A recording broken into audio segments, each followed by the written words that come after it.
Hey everyone, it's Chris Michael and Shane Patrick Cruz. Thanks for tuning in to this episode of Slightly More. In this episode, me and Shane got to talk about what you should charge for a virtual magic show and even some really cool ways that once everything blows over, you can still make more money on the skill set you learn doing virtual magic shows.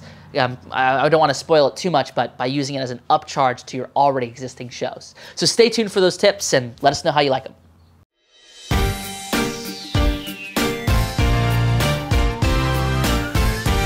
Got something in my eye. Yeah, boy. Coming to you live from the Slightly More podcast. I am one of your hosts, Shane Patrick, to the Crizzle Cruz. My name is Chris Michael. I'm going to keep it a little professional here. All right. So, what are we talking about today? Okay, so this has been coming up a lot in Facebook groups. Of all the messages that have been coming in my inbox on Facebook and Instagram, the most common question I'm being asked right now, and I really went to Shane and said, we need to do a podcast about this, is how to price your virtual magic show. We know that maybe virtual magic shows will continue to be a thing after this whole quarantine thing is over. My personal hopes are that they're not, because I way prefer the in-person interaction. Yeah. But we did have a virtual magic show today. It was a lot of fun. It really did feel like personal. I was able to be there and a part of their life, and I can get used to that. One of the things I actually enjoyed about it that I think might continue in the future, periodically, hopefully, is they had. I don't know if it happened for this, but I thought about it while you were doing it. Was family that's in other parts of the, like in other states that can't actually come for the birthday party can be a part of, you can do it virtually and just be a part of the show. Yeah, and some markets that I think virtual magic does have a place in would be hospital shows, right? That's something you can do. Shows, yeah. There's times where you can do them as they're really good surprise videos where they happen across the nation. I've been asked sometimes to would you mind recording a video doing a magic trick with this person's name in it? And that's cool, but a virtual magic show might be even cooler. Right. Just another idea. So we got hospitals. By the way, virtual meetings. A lot of companies where it's global, they have these big virtual meetings, and what a way to kick them off. Super cool. Yeah. So there is some room for them to continue. I'm not sure if it's a place I'm going to put my efforts, but right now it's a necessity. It's an option. It's an option to have in the future. The question that we want to address is, how much do you charge? Yeah, we're going to get into that in 1 second. I just want to quickly mention to you guys who are sitting there hearing this and wow, people are already thinking about pricing their shows. I haven't even put one together. I don't even know I'm going to perform. I just want to say it's okay for not doing virtual magic shows. Right now it's a way to get ahead and a way to sustain income that you may not have otherwise. But certainly, if you're taking this time to focus on family or friends, the rest of the world is still in gridlock a little bit. So it's okay for not performing virtual magic shows. Don't feel like you have to do it. I've just always been somebody who wants to be on the cutting edge and kind of be a leader in things, and so I thought I'd give it a shot. Yeah. When pricing them, here's a couple of trends I see, and probably you've been surprised by the numbers that we've seen, because there's a mindset a lot of magicians are in that hold them back from charging what they really should be. Because me and Shane have seen some magicians get upwards of five-figure shows, several five-figure shows. I've seen some go for 8,000, 10,000, 5,000, and some of them go for 600 or 700 just simply for a birthday party. Yep.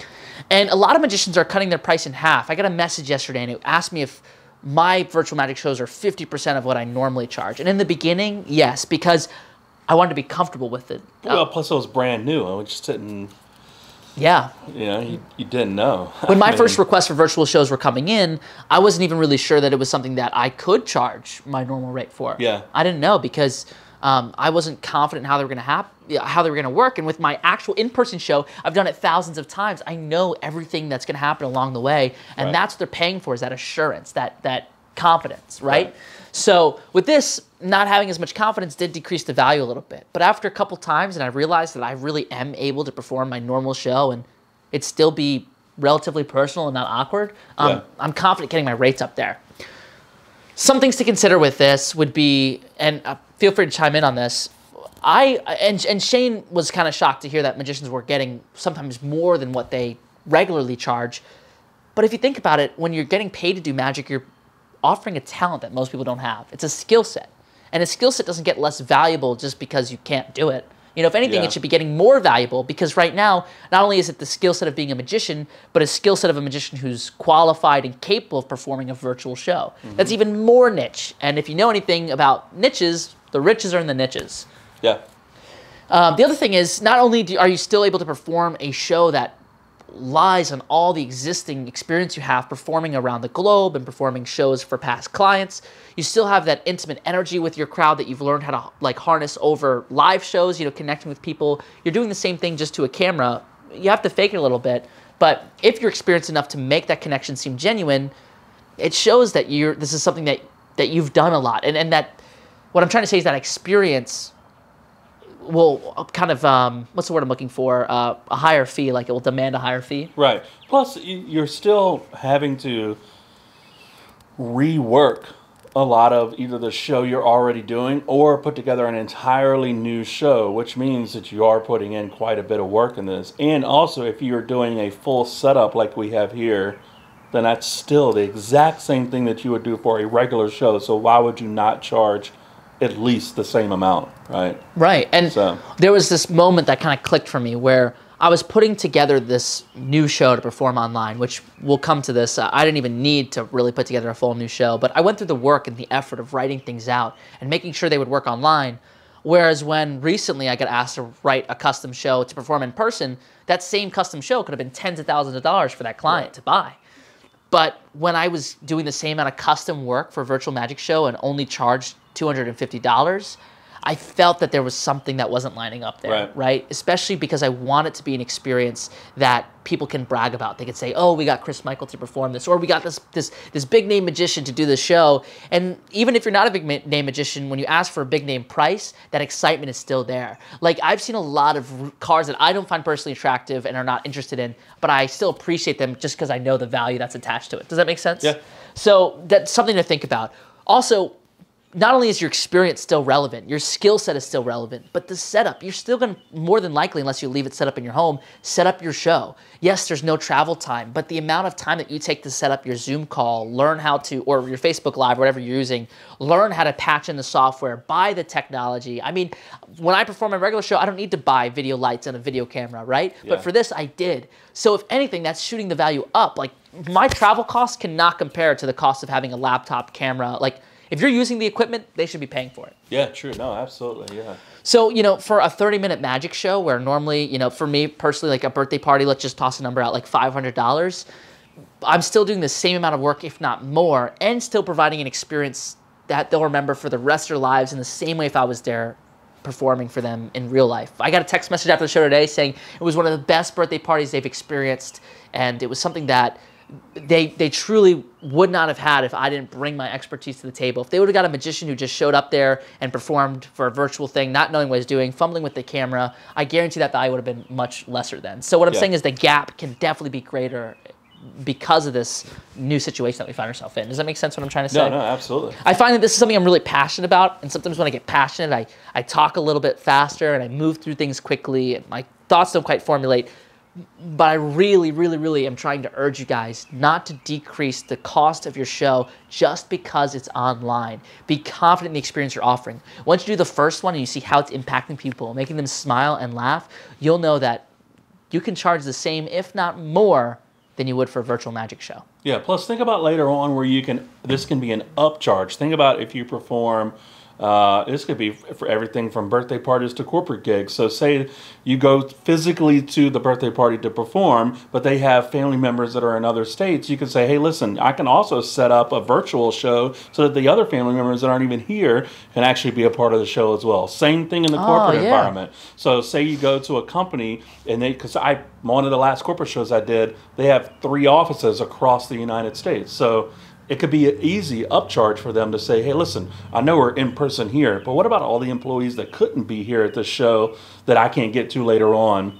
They can actually be a part of this virtual show themselves. So it could be a really good upcharge. I never thought of that. You can almost double the price because it's literally just as much setup. I mean, if you normally go to a show and it takes you an hour to set up your normal show, it also takes you just as much time to set up all the equipment, get the Zoom call or Facebook call or YouTube live call ready to go, and then break all that down at the end. So you can almost double your price as an easy upsell, right? Yeah, definitely. And when you have the equipment, if you're purchasing the equipment or renting the equipment now and become more confident with it, then the doors open up even more. Yeah, like and always record your calls too. I know that's not really what we're talking about, but yeah, on Zoom, Facebook, obviously Facebook and YouTube automatically keeps it, but on Zoom, make sure you record the whole video so you can use that for marketing purposes. Well, on Facebook, you do have to, after the video's over, mark to save it, but it gives you two options, save or delete. So just click the save one. Yeah.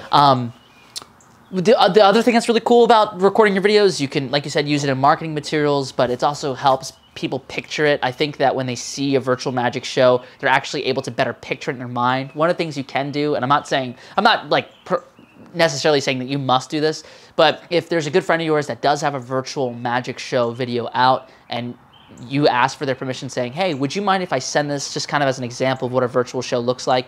Until you get your own, that's totally fine. We know how hard it is to sell the first of something. Yeah. You know, like remember how difficult it was to sell your first ever magic show as compared to how difficult it is to sell now? Yeah. It definitely, goes down over time. Yeah.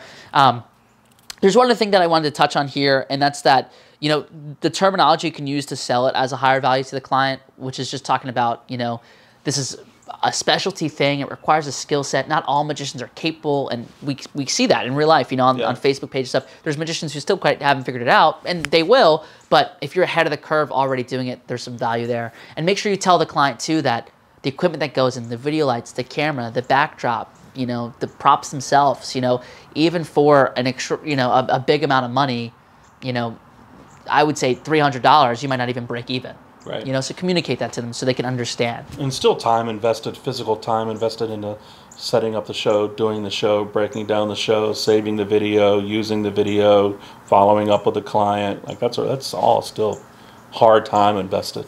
And it totally depends on your brand and your personality and the way you portray yourself.